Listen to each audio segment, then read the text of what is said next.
Okay, so the first thing we need to do when looking at fire extinguishers is to actually check that they're properly mounted.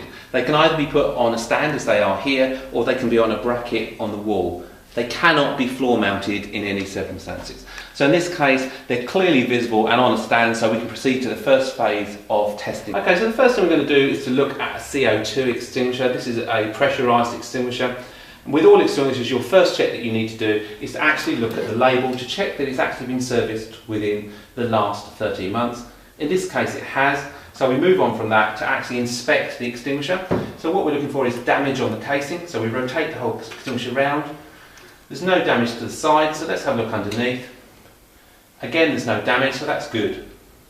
We then move on to look at the horn in this case. We check that it's securely attached, there's no damage to the pipework. It moves as it should do, and finally we check by looking inside the horn to make sure that it's not actually blocked, which it isn't. So this part of the extinguisher is good. The next thing to look at is the pin.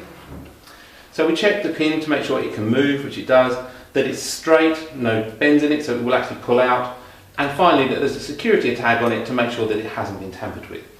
So this extinguisher has passed our visual inspections, so all we need to do now is to actually record this on our monthly inspection sheet. Okay, so the next extinguisher we're going to look at is a foam extinguisher. This particular one is a stored pressure extinguisher. Again, our first check that we need to do is to actually look at the label on the back and check that it's actually been serviced within a 13-month period, which it has done. The next job after that is to check the casing, so we turn the casing around to make sure that there's no damage to it.